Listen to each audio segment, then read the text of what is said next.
prophecy is true. Bois le jus de nectar de cocktail de fruits.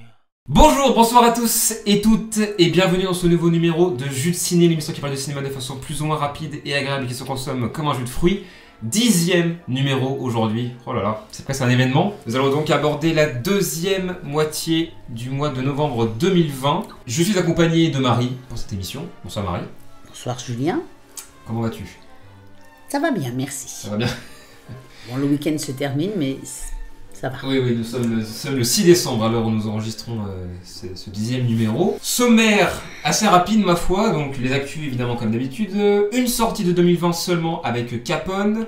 Pour les films d'avant 2020, nous aborderons Les Incorruptibles ou encore Jusqu'en Enfer. Et nous terminerons avec une moitié de Vice Versa. Nous en reviendrons en fin d'émission. Voilà pour le programme, assez court donc, mais l'émission risque d'être assez courte. Alors j'ai réussi à choper pas mal d'actu. Dans un premier temps, moi ça m'a rendu un peu triste d'apprendre ça. Le comédien Michael J. Fox, a.k.a. Marty McFly notamment dans Retour vers le futur, annonce arrêter sa carrière de comédien. C'est officiel, il l'annonce dans ses mémoires qu'il a sortis aux États-Unis, en rappelant qu'il est atteint malheureusement de la maladie de Parkinson depuis le début des années 90. Et donc sa santé décline et il a décidé donc de mettre fin à sa carrière parce que ça devenait trop difficile pour lui de jouer. Oui voilà, donc il disait qu'il y avait trop de travail, les pages de dialogue, il n'arrivait plus à les retenir. Donc voilà, il veut profiter de la fin de sa vie tranquillement, sans trop se mettre de pression, mais ça reste une grande tristesse, parce que juste après Retour vers le futur, du coup cette maladie l'a totalement, parce que vraiment en plus ça a été juste après, déjà même dans Retour vers le futur 3, déjà il y avait déjà des premiers signes, donc c'est assez terrible parce qu'il n'a pas du tout pu, surtout avoir la carrière qu'il aurait pu avoir, parce que c'était un comédien plutôt brillant. Il a fait quand même quelques petits rôles sur les années suivantes, mais ça a quand même été assez... Pas de rôle marquant en tout cas, donc un peu triste, ça m'a rendu un peu triste, donc maintenant c'est officiel, on ne le verra plus dans une œuvre de fiction. C'est dommage parce qu'il était vraiment très prometteur. Parlons aussi un petit peu des Oscars et des Césars, hein, parce que chaque année évidemment ça m'intéresse et bien sûr qu'il y aura des vidéos prédictions et résultats cette année, encore une fois. Tout d'abord les Oscars très rapidement, on sait que c'est le film D-E-U-X, de Filippo Meneghetti, qui est pressenti pour représenter la France donc pour l'Oscar du meilleur film étranger, film dont j'avais entendu parler très vite fait. J'ai regardé vite fait le pitch, donc ça parle de deux femmes qui sont amoureuses en secret, et apparemment il y a un drame qui va arriver, donc bon, on sait pas trop. Apparemment c'est un film qui est un drame dans l'idée, mais qui a aussi des relents un peu de thriller. Donc pourquoi pas, je sais pas si j'entends le rattraper d'ici là, mais il est sorti le 12 février 2020, donc c'était vraiment au début d'année. Je pense qu'il a fait un très petit score au box-office, mais apparemment, bon, si l'Académie, enfin je sais plus qui décide de qui envoyer pour l'Oscar du meilleur film étranger, mais bon, ça doit être un film qui doit quand même avoir certaines qualités. Je pense pas qu'il sera nommé, mais... En tout cas, c'est lui qui est pressenti, donc on verra bien quand les nominations Oscar tomberont. Passons au César cette fois-ci, avec deux news. La première, ça va faire très plaisir à Marie que je parle de ça, c'est Marina Foïs qui présentera la cérémonie. Donc elle a été choisie par l'Académie, donc la cérémonie qui aura lieu le 12 mars 2021. En même temps, ça peut pas être pire qu'avec Foresti. Ça sera, je pense, quand même rigolo. Et aussi, donc, la deuxième partie de la news, c'est les révélations César, donc les prénommés des révélations qui ont été dévoilées. 12 hommes et 12 femmes qui ont été donc annoncés en tant que révélations. Alors je ne vais pas parler de tout le monde, je vois notamment chez les femmes, pardon, on a Camille Rutherford dans Felicita, dont j'avais parlé dans un jeu de ciné qui est intéressante. Pour les garçons, je suis très content qu'il y ait le duo de l'été 85 de François Ozon, à savoir Félix Lefebvre et Benjamin Voisin. On peut aussi trouver Jules Poirier dans Madré, de Rodrigo Sorogoyen, qui j'avais trouvé excellent. Il y a également Bastien Huguetto dans Adieu les cons du Pontel. Donc il y a quand même plutôt de jolis noms dans cette sélection, donc à voir après ce que ça donnera sur les 5 qui seront retenus après pour la cérémonie. Mais en tout cas, ça peut déjà un peu voir, ça dévoile déjà un petit peu les films qui pourraient être nommés plusieurs fois. Donc on trouve Été 85, Madré, Adieu les cons, donc tout simplement Noir. On peut avoir, je pense, une cérémonie assez intéressante. C'est vrai que l'année a été assez compliquée pour le cinéma français et même international, mais il y a quand même quelques films qui sont sortis, de très bons films qui sont sortis. Et la sélection est quand même plutôt prometteuse. Donc à voir donc le 12 mars et un peu avant pour les nominations.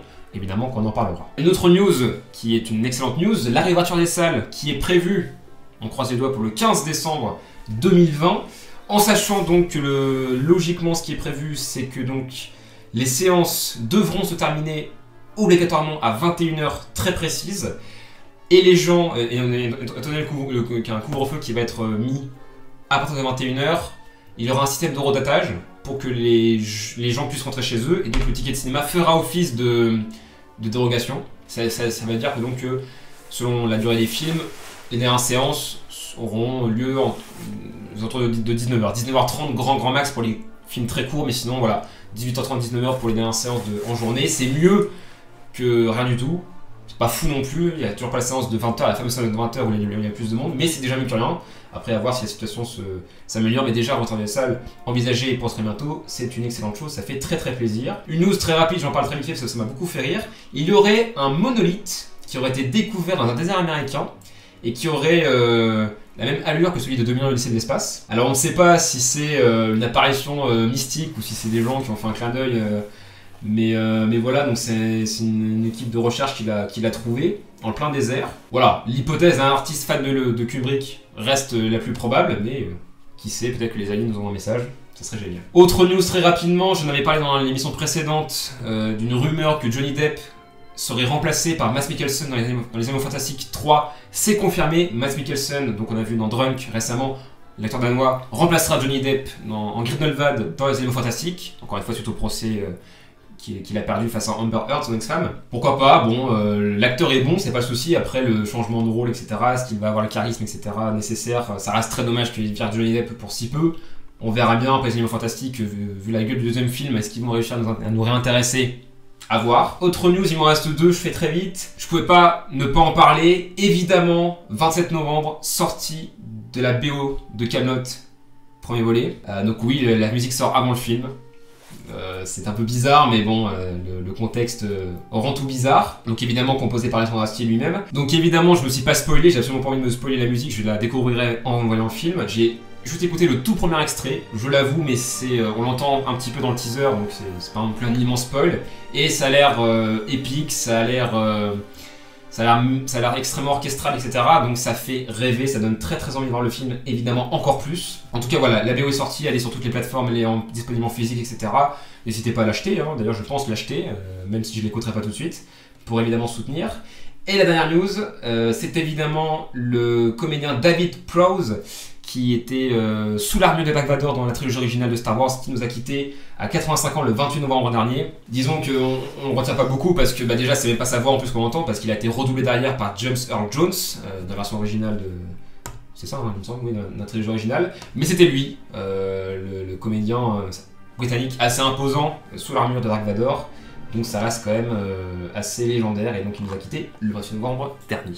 Voilà. Voici pour les actus. On passe à la sortie de 2020. Et ce film, c'est Capone, réalisé par Josh Trank.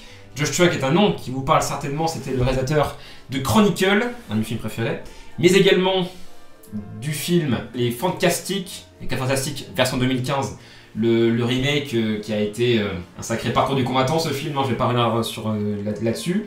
Mais voilà, j'étais très curieux de voir ce nouveau film de Josh Trank parce que j'avais donc Chronicle est un de mes films préférés encore une fois. Et après la débâcle donc, des 4 Fantastiques, j'avais vraiment hâte de voir un nouveau projet. Je suis déjà très content qu'il puisse refaire un film, hein, c'était pas gagné. Et donc le film s'intéresse à la fin de vie de Capone, donc Al Capone, hein, vous aurez compris, interprété donc par Tom Hardy dans ce film. Et donc voilà, donc c'est après sa peine de prison. Et c'est sur sa dernière année de sa vie, donc le film se focalise là-dessus, où il est en exil dans sa villa, je sais plus dans quelle ville exactement, je ne sais plus, bref, tant pis. Et en gros, faut savoir que dans la fin de sa vie, il a été très malade. Il a commencé à développer de sérieuses maladies et à développer certaines paranoïas. Enfin, il était devenu totalement psychotique. Enfin, il a eu plein de merdouilles avant sa mort. Et donc le film va se focaliser là-dessus. Donc c'est une espèce de désacralisation du mythe Al Capone que nous propose Josh Trank. Pour un résultat, mi-figue mi-raisin, je dirais. L'idée de base est intéressante, effectivement, de désacraliser le mythe.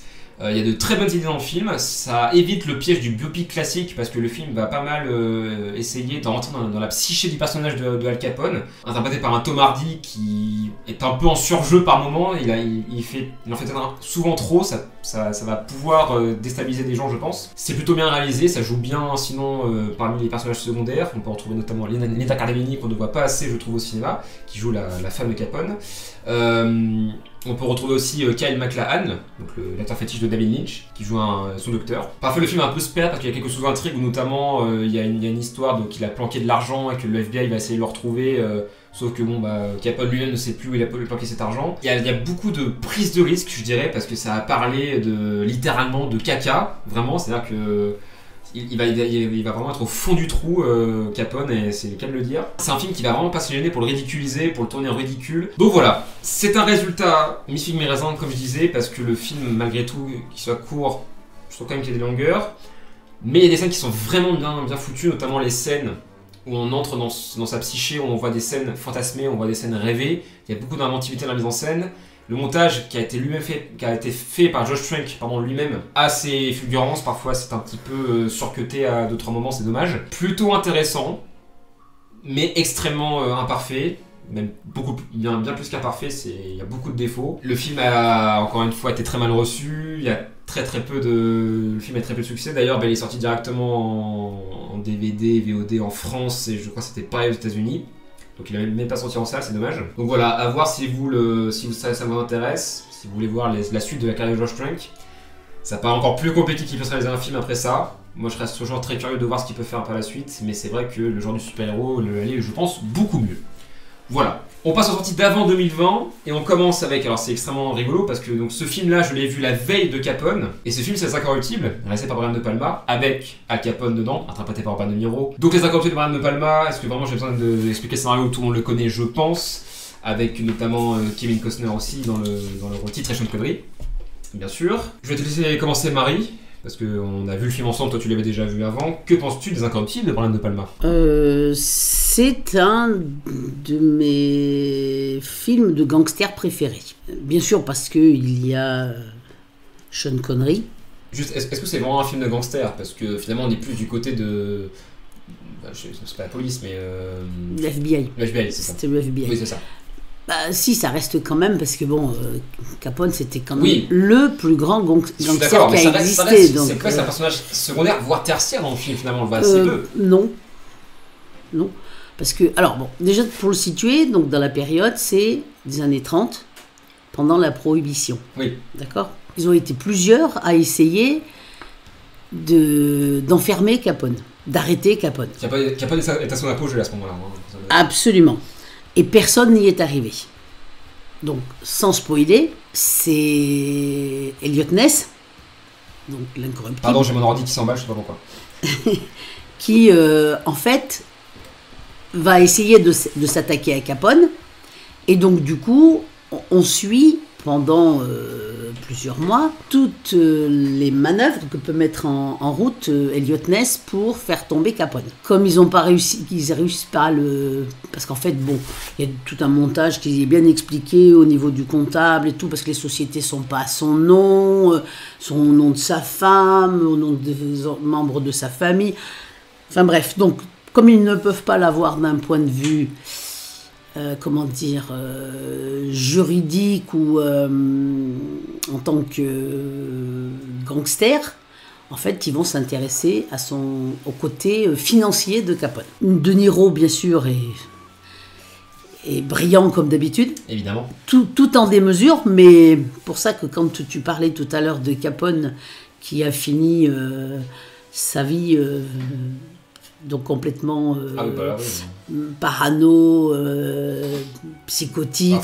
Totalement fou, c'est vraiment mais voilà, mais de toute façon, il était déjà connu pour ça, de toute manière. Donc, et puis bon, il y avait donc effectivement le début de Kevin Costner, parce que c'est pratiquement un de ses premiers grands rôles. La bande originale. Bien sûr. Ennio Morricone. Comment ne pas en parler ? Voilà, tout à fait. Ce que je trouve génial dans ce film, c'est qu'il y a à la fois du suspense, de l'action, de l'humour. On citera aussi, parce qu'il est important aussi, Andy Garcia, qui est un rital en fait, par opposition à Sean Connery, qui lui est un véritable Irlandais. Oui, je crois que je le vois. Oui, okay. Voilà, donc... Oui, ok, je vois qui c'est. Okay. Voilà, donc pour moi, franchement, c'est un excellent film, qui a été fait à partir des mémoires d'Eliot Ness, puisqu'il a coécrit... Il a vraiment existé. Tout à fait, absolument. Il a créé donc cette fameuse brigade donc, des incorruptibles, en s'entourant de 2 ou 3 personnes en qui il avait une totale confiance, parce que évidemment l'argent appelle l'argent, et il y avait beaucoup de corruption au sein de la police donc à cette période-là. Ils sont un peu tout seuls, hein. Le film montre très bien que plusieurs fois on essaie de les dissuader de poursuivre. Tout à fait, mais oui, parce qu'en fait de toute façon il y a dans le livre de comptabilité donc du comptable de Capone, il a des noms de juges, de flics haut placés, d'hommes politiques. Alors, juste 2 petites choses. Donc, Sean Connery a obtenu l'Oscar du meilleur acteur dans un second rôle, donc pour ce film. Et puis, deuxième petite chose, et si vous avez l'occasion, parce que c'est bien aussi, et puis que moi j'ai été un peu bercée avec ça, c'est que avant De Palma, il y avait une série télévisée qui s'appelait aussi Les Incorruptibles, et avec l'acteur donc Robert Stack, et qui a été diffusée donc de 1959 à peu près à 1963. Donc excellente série, vraiment très très bien, et qui poussait encore un petit peu plus le rôle donc d'Eliot Ness pendant cette période-là, quoi. Donc voilà. Bon, voilà, c'est à peu près tout ce que j'avais à dire par rapport à donc, Incorruptible. Donc, à voir, bien sûr, sans aucun problème. Et en plus, il y a une scène mémorable qui est la scène de la gare. Je ne vous en dis pas plus, mais rien que pour ça, il faut découvrir le film. Oui, très bien, et bien sûr, excellente scène. Merci Marie, merci pour la recommandation de la série. Je vais aller très vite, et j'ai beaucoup aimé le film également. J'aime beaucoup De Palma. De toute façon, à chaque fois que je découvre un de ses films, c'est un régal, toujours. Ouais, évidemment, la mise en scène, toujours aussi incroyable chez De Palma. Les acteurs excellents, les personnages sont attachants, l'histoire est passionnante, ça dure à peine 2 heures et c'est passionnant, on voit pas le temps passer à aucun moment. La musique est évidemment grandiose. Il y a des scènes incroyables. Le seul petit reproche, et vraiment c'est pour pinailler à fond, c'est qu'il a un côté un peu plus grand public. J'ai pas trop le mot, mais disons qu'il est un peu plus consensuel, je dirais. Je sais pas si je suis très clair, mais c'est un film qui est... Il est du côté des gentils. Voilà, mais au-delà de ça, dans sa façon de narrer l'histoire, il a un côté plus accessible par rapport à un film comme Blowout ou comme Pulsion, qui sont plus radicaux parfois dans ce qu'ils proposent. Voilà. On est d'accord. C'est le seul truc qui m'embête un peu. Ça fait un peu le blockbuster de Palma. Un peu. Mais ça reste un excellent cru, bien sûr. Et donc, juste une dernière chose, essayez du coup de regarder Les Incorruptibles puis Capone, comme moi. Je pense que ça peut être intéressant comme diptyque. On passe au film suivant, c'est Jusqu'en Enfer, réalisé par Sam Raimi. Donc film d'horreur sorti en 2009. Je vais pas raconter l'histoire, mais en gros c'est une jeune banquière qui va avoir une malédiction, etc. Bon, je vais pas être trop long sur le film. Si vous connaissez pas Sam Raimi, il avait également réalisé les Evil Dead, que moi je n'ai pas vu, mais qui sont déjà réputés pour être des films d'horreur, mais qui sont dans un esprit de décalage. Et ce film c'est totalement ça. C'est vrai que vous attendez pas à un film qui fait peur, pas du tout. Ça peut être un film qui peut vous sembler bizarre, étrange, maladroit parfois, parce qu'il y a un vrai côté second degré, totalement assumé par moments, parfois peut-être un poil trop assumé, mais... Oui. Et c'est là que je me suis perdu. Mais je peux comprendre. C'est pas un film qui plaira à tout le monde, ça je comprends parfaitement, parce que c'est une pure série B. Il y a aussi beaucoup... Je pense que le budget est aussi très faible, il y a beaucoup de scènes qui sont objectivement, en termes d'effets spéciaux, dégueulasses. Mais le côté série B est totalement assumé, et je trouve quand même que l'ensemble est extrêmement efficace. C'est très plaisant à suivre, ça manque pas d'idées de façon de mise en scène quand même. Des scènes qui me viennent en tête, là, notamment une bagarre avec une vieille vers le début du film qui est assez rigolote quand même. Surtout aussi le final, que je ne spoilerai pas ici évidemment, mais qui est assez savoureux, parce qu'il y a une espèce de twist à la fin qui... Encore une fois, là, le twist est totalement délirant, je dirais, parce que ça paraît totalement idiot, mais encore une fois c'est assumé par le film. Je peux comprendre que t'aies pas aimé le film, parce que il y a un côté très kitsch assumé. Et toi, bon, il te faut un peu de sérieux, quoi, dans un film. Non, mais c'est même pas tellement ça, c'est... Oui, non, c'est... Moi, je l'ai pas pris au second degré, pour moi, c'était dans la continuité du film, donc c'est vrai qu'effectivement... C'est vrai que genre les 10 premières minutes, c'est sérieux, Bah oui. Mais je pense que, honnêtement, assez vite, tu comprends que Oui, bah, j'ai pas compris. Enfin, je sais pas. Et puis, comme je trouvais pas ça passionnant, j'avoue que quand il a été question de Après, bon. d'égorger son chat parce qu'il fallait faire un mais- sacrifice, non mais bah là, ça, Ouais, mais c'était trop pour moi. juste avant, le personnage dit qu'il est végétarienne. Et du coup, il y a un côté, il y a un décalage voulu. Tu vois, c'est vraiment, Ouais, ouais. Bon, j'ai pas vu la subtilité. Non, mais je comprends. Je peux comprendre que le film ne plaise pas à tout le monde, encore une fois. Mais voilà, si vous aimez les petites séries B, voilà, qui fait très clairement penser à un petit film d'horreur de l'époque, je dis regardez jusqu'en enfer. Essayez du moins. Parce qu'au moins le film a l'avantage d'être assez court et surtout de pas s'embourber dans plein de sous-intrigues. Ça commence assez vite, ça va à fond la caisse et ça va jusqu'à un final plutôt sympa.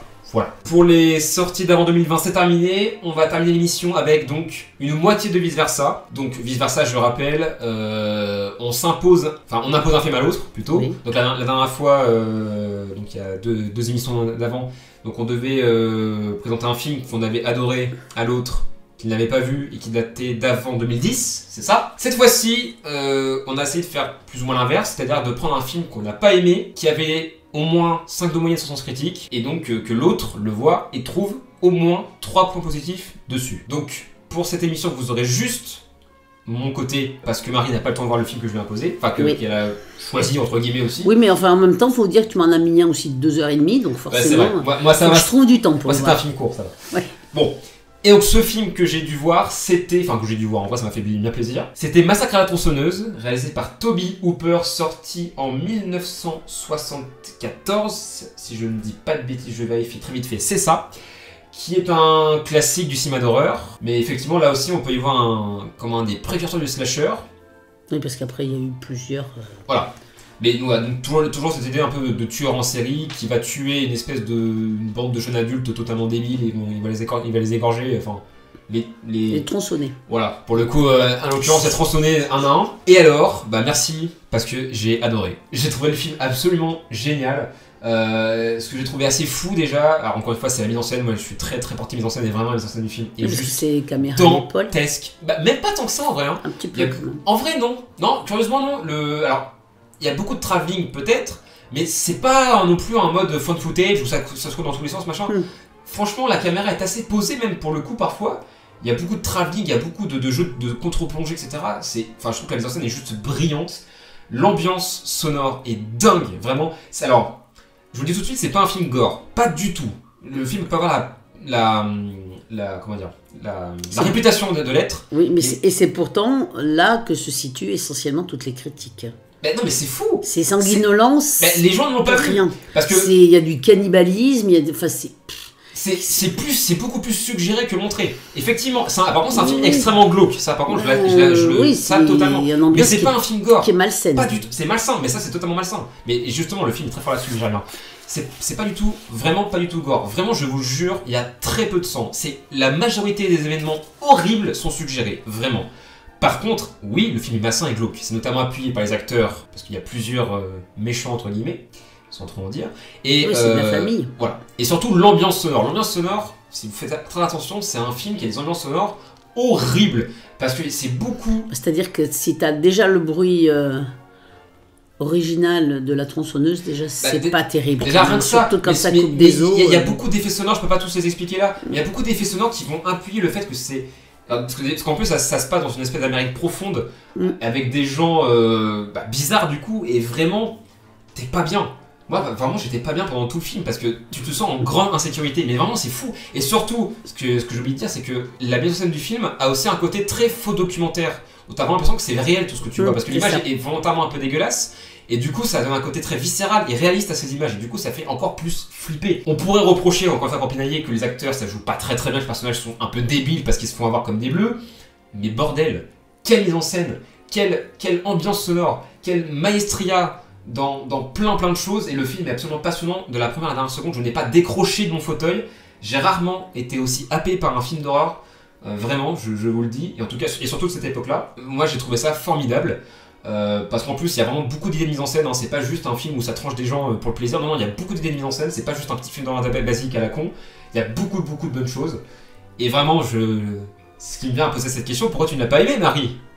Vraiment, je ne comprends pas. Tu l'as vu il y a longtemps, je crois. Ou alors, oui, il y a longtemps.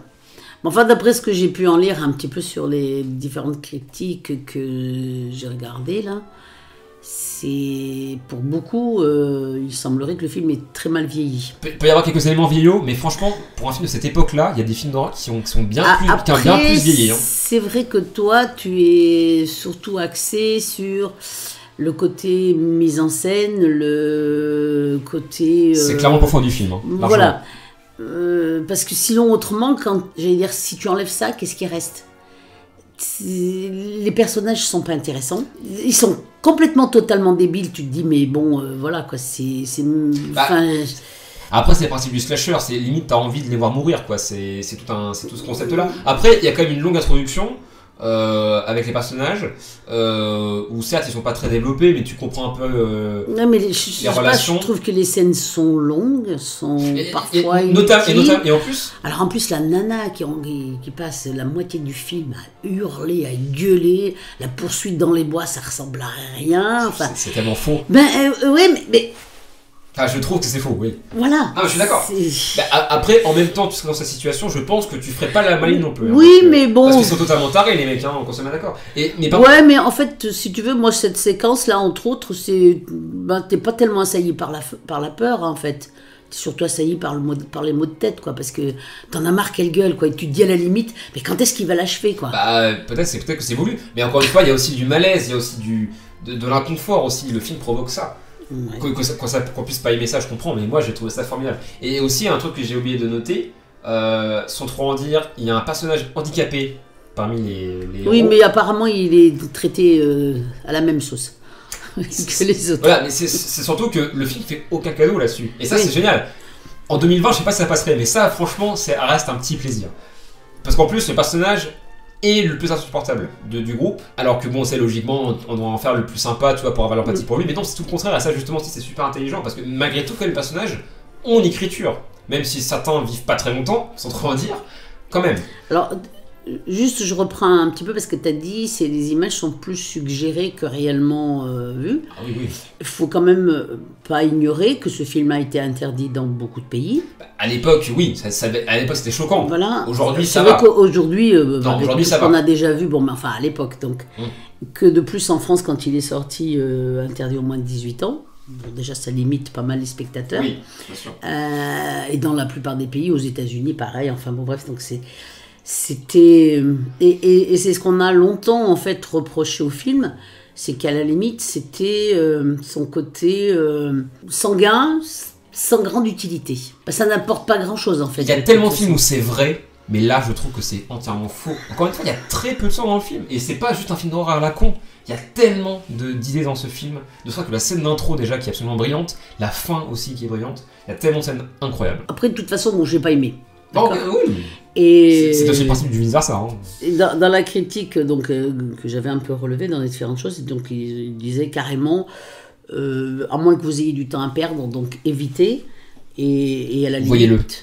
Concentrez-vous plus sur des films comme L'Exorciste, Des Griffes de la Nuit, ou Halloween. Je préfère largement ce film à Griffes de la Nuit, hein, je te le dis. Les Griffes de la Nuit qui, lui, pour le coup, a très mal vieilli. Après, je suis désolé. Les goûts et les couleurs. Voilà, tout à fait. Non, franchement, ne vous fiez pas à la réputation de la saga, parce qu'il y a eu d'autres films, et surtout, faites pas d'erreur, voyez le tout premier film, de 74, par faites contre, pas de conneries. Voilà, s'il faut en voir un, c'est celui-là. Voilà, quand même. Franchement, le film est court, essayez-le, je vous assure qu'il n'est pas sanguinolent. Si vous aimez pas le gore, je vous assure qu'il n'y en a pas. Que le film soit glauque et malsain, ça oui, par contre, soyez prévenus par ça, mais c'est pas gore du tout. Ça peut être flippant aussi, peut-être. Mais bon, après, voilà, si vous aimez un peu le petit frisson, c'est bien aussi. C'est tout ce que j'avais à dire pour Massacre à la tronçonneuse. Et donc, pour ton film, toi, que je t'ai imposé, entre guillemets, on verra donc pour l'émission suivante. Parce que tu seras là, exceptionnellement, pour l'émission suivante. Tout à fait. Voilà, les amis, c'est la fin de ce jeu de ciné qui a été donc un petit peu court. Mais bon, tant mieux, j'ai envie de dire, hein, ça sera plus digeste. Merci de nous avoir suivis encore une fois. Et rendez-vous donc, en gros, un tout petit peu avant Noël, je pense, qu'on devrait se retrouver pour l'émission suivante. Prenez soin de vous, restez chez vous encore. À la prochaine. Salut! Au revoir!